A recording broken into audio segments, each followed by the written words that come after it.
ये कौन गारंटी देगा कि मेरे मरने के बाद आ रहा हूं, किसी का घर बसा रहा हूं। मेरा घर तो तू बसाने से रही, कम से कम किसी दूसरे का घर तो बसा दे।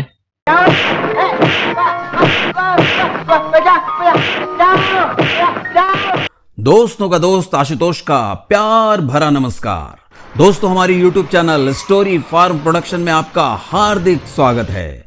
मित्रों, अमिताभ बच्चन सीरीज के इस 5वें एपिसोड में प्रवेश करते हुए मुझे अपार खुशी महसूस हो रही है और मेरा विश्वास है आनंदित आप भी हो रहे होंगे, क्योंकि सदी के महानायक अमिताभ बच्चन साहब की निजी जिंदगी और उनके जीवन के संघर्षों और उपलब्धियों के बारे में जानने की जिज्ञासा किसे नहीं होती। साथियों, ये सही भी है, क्योंकि महान लोगों के जीवन से बहुत कुछ सीखने समझने को मिलता है, जिससे हम अपने जीवन को चमत्कृत कर सकते हैं और साथ में मनोरंजन भी मिल जाए तो फिर बात ही क्या है। चली हो मन चली, कौन सी है ये गली।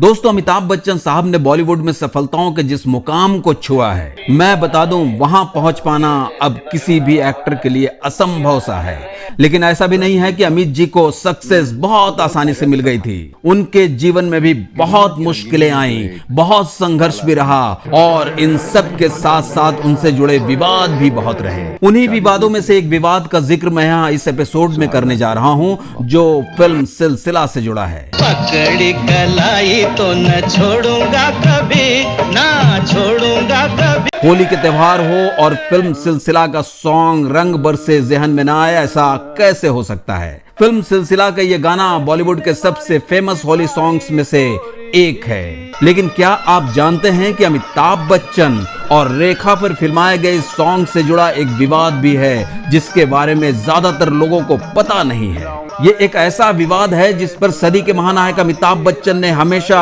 चुप्पी साधी है।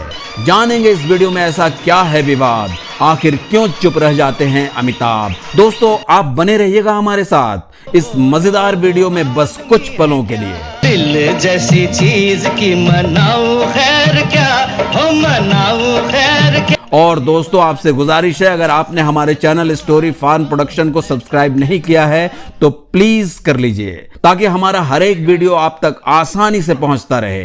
तो आइए दोस्तों, बढ़ते हैं एपिसोड में आगे। लगता है मेरा सेहरा तैयार हो गया। और बताते हैं आपको एक चौंकाने वाली बात।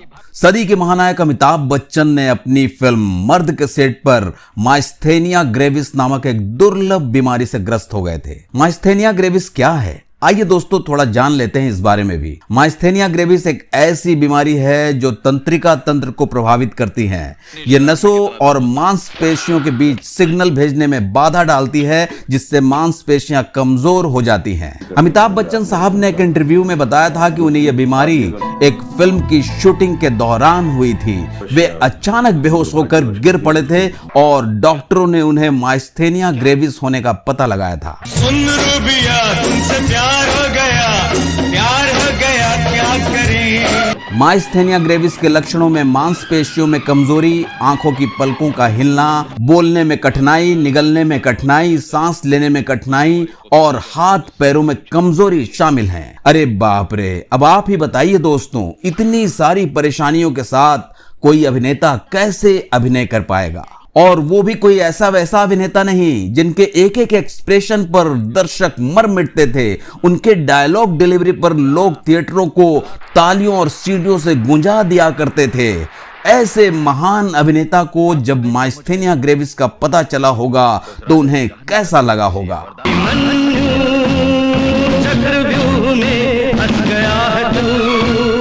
इस बीमारी ने अमिताभ बच्चन साहब को मानसिक और शारीरिक रूप से कमजोर कर दिया था। वो निराशाओं से गिर गए थे, डिप्रेशन उन पर हावी होने लगा था। सदी के महानायक अमिताभ बच्चन को उस वक्त हर बात को लेकर चिंता होने लगी थी। उन्हें हर वक्त यही लगा रहता था कि अब उन्हें फिल्मों में काम नहीं मिलेगा। उन दिनों जो फिल्में उनकी रिलीज हो रही थी उसके बारे में वो कहने लगे थे कि ये फिल्म तो फ्लॉप हो जाएगी, जरूर फ्लॉप होगी। लेकिन दोस्तों, जीवन में परेशानियों का आना आम बात है, लेकिन परेशानियों से लड़ते हुए अपने आप को बाहर निकाल लेना खास और बड़ी बात है। खेलों में बन गया थानेदार भैया, अब डर काहेगा। अमिताभ बच्चन ने बताया था कि उन्होंने इस बीमारी से निपटने के लिए डॉक्टरों की सलाह ली और कुछ समय के लिए शूटिंग से ब्रेक भी लिया। उन्होंने अपनी मेहनत और दृढ़ संकल्प से इस बीमारी को मात दी और आज वे स्वस्थ और सक्रिय हैं। जैसा कि पिछले एपिसोड में मैंने आपको बताया था कि राजनीति में अपना कार्यकाल समाप्त होने के बाद अमिताभ बच्चन साहब 1988 में फिर से फिल्मों में लौटे और निर्देशक टीनू आनंद की एक्शन फिल्म शहंशाह में शीर्षक भूमिका निभाई, जिसने पूरे देश में बम्पर प्रतिक्रिया हासिल की और एक बड़ी हिट के साथ साथ साल की दूसरी सबसे ज्यादा कमाई करने वाली फिल्म बन गई, जिसे लोग शहंशाह कहते हैं। दोस्तों, अब जानने की बारी है वर्ष 1989 से वर्ष 1999 के बीच अमिताभ बच्चन साहब के फिल्मी करियर में कैसे कैसे मोड़ आए, कितने उतार चढ़ाव रहे उस दौरान, कुल मिलाकर हम जानेंगे अब। अरे आने दे मुझे आना है। साथियों, आपको बता दूं, अपनी वापसी वाली फिल्म की सफलता के बाद अमिताभ बच्चन साहब की स्टार पावर कम होने लगी थी, क्योंकि गंगा जमुना सरस्वती 1988, जादूगर, तूफान और मैं आजाद हूं 1989 जैसी उनकी बाद की फिल्मों ने व्यावसायिक रूप से अच्छा प्रदर्शन नहीं किया। हारेगा वो हर बाजी जब खेले हम जी जान से। उन्होंने इस अवधि के दौरान केसी बुकाड़िया की क्राइम ड्रामा फिल्म आज का अर्जुन 1990 और मुकुल आनंद की मसाला फिल्म हम 1991 जैसी सुपरहिट फिल्मों के साथ सफलता हासिल की, लेकिन यह गति अल्पकालिक थी। फिल्म अजूबा, इंद्रजीत और अकेला के साथ बॉक्स ऑफिस पर अमिताभ बच्चन साहब की सफलताओं का सिलसिला जारी रहा। तो मान ले अपने हार, नहीं तो मान ले अपने हार, नहीं। उल्लेखनीय रूप से अमिताभ बच्चन साहब की हिट फिल्मों की संख्या में गिरावट के बावजूद मुकुल आनंद के निर्देशन में बनी फिल्म अग्निपथ 1990 मध्यम रूप से सफल रही थी। विजय, दीनानाथ, जॉन, गांव मांडवा, उम्र 36 साल 9 महीना 8 दिन। लेकिन समीक्षकों द्वारा प्रशंसित 1992 की फिल्म खुदा गवाह की रिलीज के बाद अमिताभ बच्चन साहब ने फिल्म उद्योग से अपनी अर्ध सेवानिवृत्ति की घोषणा कर दी थी। ये मेरा वादा रहा, हंस के कर रुखसत मुझे। देरी से रिलीज हुई इंसानियत 1994 को छोड़कर अमिताभ बच्चन साहब 5 सालों तक किसी भी फिल्म में नहीं दिखे। साथी तेरा प्यार पूजा है। इसके बाद दोस्तों अमिताभ बच्चन साहब अस्थायी सेवानिवृत्ति अवधि के दौरान निर्माता बन गए और 1996 में Amitabh Bachchan corporation limited ABCL की स्थापना की।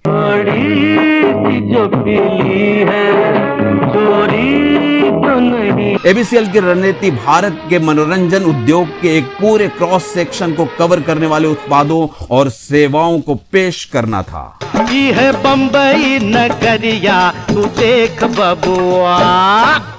ABCL के संचालन में मुख्य धारा की व्यावसायिक फिल्म निर्माण और वितरण, ऑडियो कैसेट और वीडियो डिस्क, टेलीविजन सॉफ्टवेयर का उत्पादन और विपणन और सेलिब्रिटी और इवेंट मैनेजमेंट शामिल थे।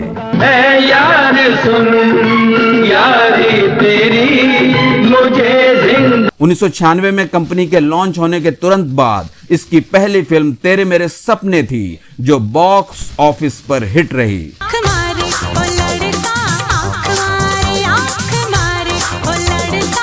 तेरे मेरे सपने को जॉय ऑगस्टिन ने निर्देशित किया था और इस फिल्म में चंद्रचूड़ सिंह, अरशद वारसी और प्रिया गिल जैसे बिल्कुल नए कलाकार थे। कुछ मेरे दिल ने कहा, कुछ तेरे मेरे सपने की दूसरी अभिनेत्री सिमरन इससे पहले फिल्म सनम हर जाए 1995 कर चुकी थी। फिल्म तेरे मेरे सपने सिर्फ सफल ही नहीं रही दोस्तों, इसके गीत भी काफी मशहूर हुए थे।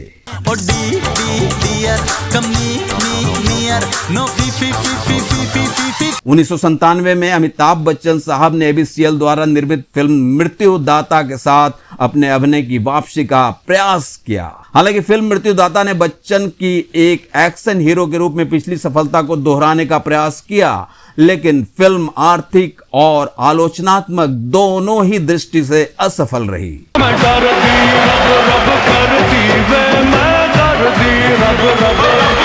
ABCL 1996 की मिस वर्ल्ड सौंदर्य प्रतियोगिता बेंगलोर का मुख्य प्रायोजक था, लेकिन उसे लाखों का नुकसान हुआ। इसके बाद ABCL और विभिन्न संस्थाओं को लेकर हुई गड़बड़ी और उसके परिणाम स्वरूप हुई कानूनी लड़ाइयां इस तथ्य के साथ कि ABCL ने कथित तौर पर अपने अधिकांश शीर्ष स्तरीय प्रबंधकों को अधिक भुगतान किया था, अंततः 1997 में इसके वित्तीय और परिचालन पतन का कारण बना। ये अंधा कानून है, ये अंधा कानून है। बाद में भारतीय उद्योग बोर्ड द्वारा इसे एक विफल कंपनी घोषित किया गया। हालांकि बच्चन साहब ने दलील दी थी कि उन्होंने अपनी कंपनी के लिए धन जुटाने के लिए अपना बंगला गिरवी रख दिया था। दोस्तों, इसी दरमियान काल चक्र के प्रकोप से अमिताभ बच्चन साहब के पैर कुछ इस कदर लड़खड़ाए थे कि सीधे आसमान से वो जमीन पर आ गए थे। आर्थिक रूप से कंगाल और करोड़ों के कर्जदार हो चुके थे।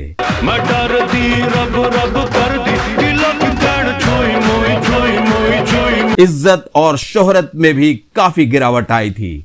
दोस्तों, यहां मैं कहना चाहूंगा कि जी तोड़ मेहनत और संघर्षों से अर्जित धन और शोहरत को एक झटके में खो देने के बाद फिर से उठ खड़े होने की हिम्मत और जज्बा रखने वाले इंसान ही महान कहलाता है। ये दुनिया है सबसे बुरी, क्योंकि दलदल में फंसे पांव और आंखों के सामने घुप अंधेरा हो, ऐसे में कोई हिम्मत रखते हुए अपने प्रयासों के बल पर फिर से खड़े होकर ऊंचाइयों पर पहुंच जाए तो उसे दुनिया सर आंखों पर बिठाती है और कई नाम से पुकारती है, जैसे बिग बी, महान अभिनेता, सदी के महानायक और one and only Amitabh Bachchan. हमका ऐसा वैसा न समझो, हम बड़े काम की चीज। दोस्तों, अब बारी है फिल्म सिलसिला का गाना रंग बरसे भीगे चुनर वाली के विवाद के बारे में जानने की।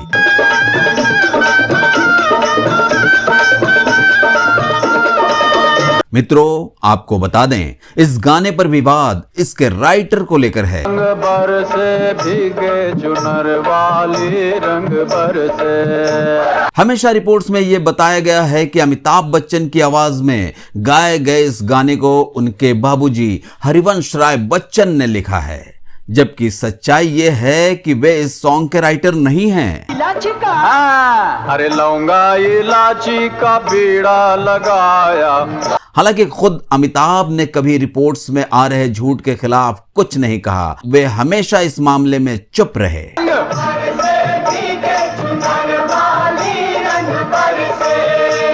रंग बरसे भीगे चुनर वाली का इतिहास फिल्म सिलसिला से भी कई साल पहले का है।